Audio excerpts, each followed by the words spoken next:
Hey, hello. Let's continue with part 2. This is part 2. Wait. Part 3. This is part 3? This is part 3 of producing, recording, writing, making music. The behind the scenes? I don't know. Of working on this new song idea that I have that we're calling, what's the working title? We're gonna call it, the working title is gonna be Andes because that's kind of like that's the inspiration. And I didn't mean to work on this. I didn't mean to work on this without you, but I totally did. Not too much though. So let's do a quick recap. I swear I just put the camera up here. Why?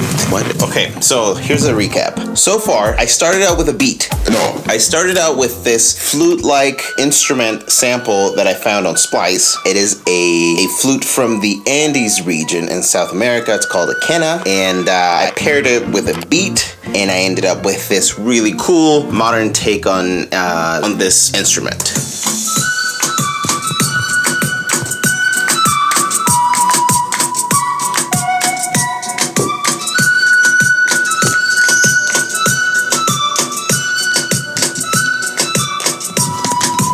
So that's what we did in part 2. We tracked those guitars, plus added some percussion, added some potential verse and chorus melodies. I left you with this. I left you with me wondering if the structure of the song was right or not. And now I think I have figured out. I figured out what I want.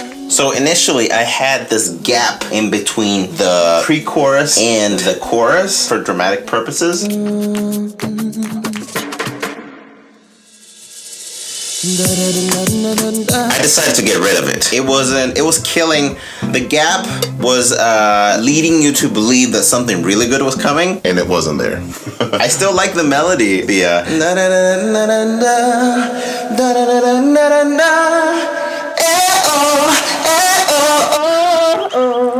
That's totally fine. But I decided to get rid of the gap because it didn't that melody that did not warrant that dramatic pause. Instead, I moved the drama to the quena section.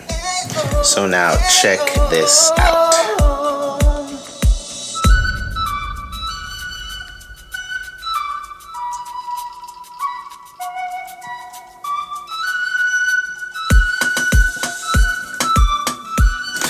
By the way, I went to town adding percussion. Let me just show you the track, the percussions alone.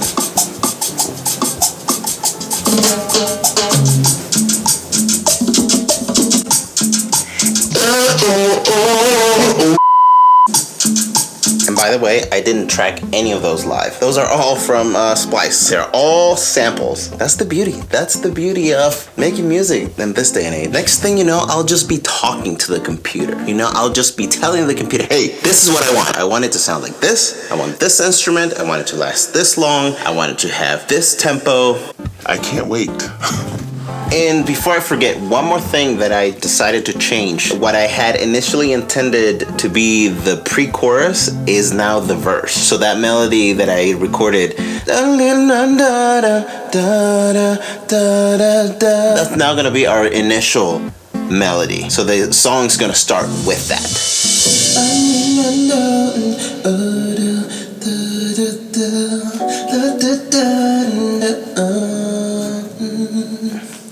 I don't know, it just feels right. It feels very heartfelt, and it's got that powerful vocal intro that I wanted for it. Okay, but it's now time to start working on the bass. The sound that I'm going for, I think it wants to be very much Reggaeton Cumbia, which I've never attempted to combine and perform myself. But I think I can figure it out.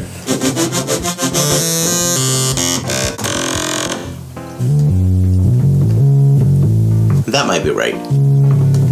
Okay, so the bass is only gonna come in for the first time on section B of the quena part. So, is this a drop? Is it a drop? I think it's considered a drop because the beat kind of like drops right after the first chorus.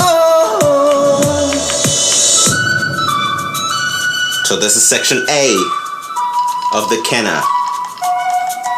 So right here, I want the bass to come in right here.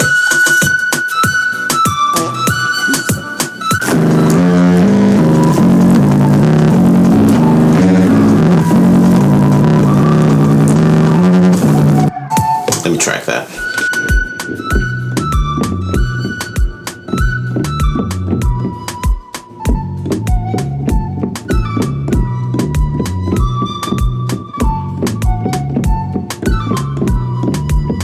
It is very, very basic, but it gets the job done. I think the star of the show right there in that section is the Kenna, so the bass just needs to be reliable and smooth, and that's it.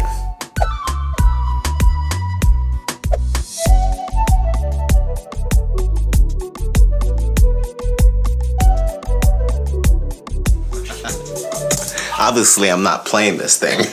So tentative bass idea, so on and so forth. It goes on. We got it down. Good. Let's move on. I want to see if the drop will work a second time around after the second chorus. For that, I need to copy. I'm just gonna copy and paste what I did the first time, which is pretty dramatic and cool.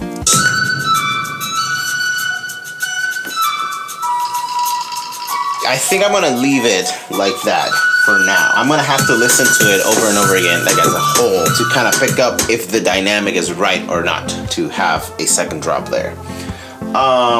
While I was in the shower earlier, I had the song in my head. I was trying to come up with melodies, and I think I have just one little idea for the what is now the pre-chorus, what used to be the verse and is now the pre-chorus. Anyway, Let me see. What is it? Let's see. How does it go?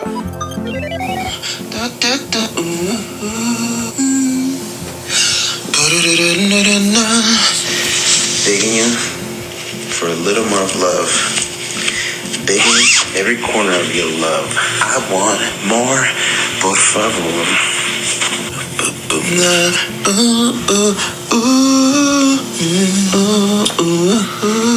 What? Okay. It's kind of boring, but I'm just gonna lay it down so that I don't forget it. I need headphones. I can't hear the chords. Let me redo that. Redo. This is just a scratch vocal. It shouldn't matter that much.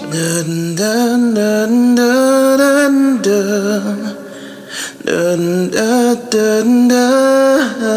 do it a second time. Oh, I don't know if that's gonna work on the second verse though, because the second verse is gonna be a little bit different. So I don't want to repeat the first. So I'm repeating I'm confused because a verse used to be the pre-chorus, and now the pre-chorus is the verse, and the new verse, what's now the first verse. What is now the first verse, I'm going to repeat that on this later in the song as a verse 2, but I'm swapping the pre-chorus for the verse. So coming out of the Kenna section, you're gonna go into which is this section, these chords, and then we're gonna do the verse. Does that make sense? I know.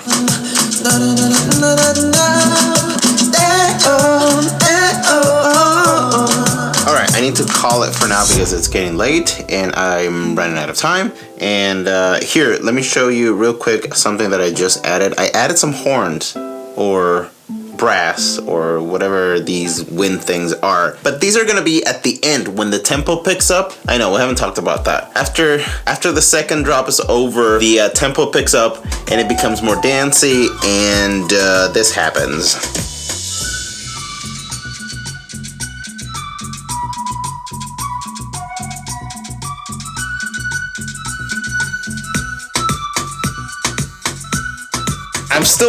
I'm still working on all these elements that I want to add.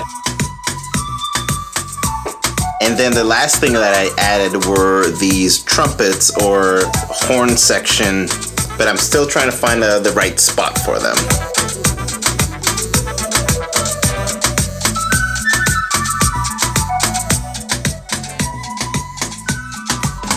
Yeah, I think it's shaping up really well. Thank you for hanging out with me today on this third installment of writing, producing, recording What was the working title? Andes. That's the working title of this track. But yeah, thank you for hanging out with me. I will catch you up on whatever I do off camera. That was weird. But anyway, yeah, I will see you on the next one. Bye. This shit will never do. Now I cannot get to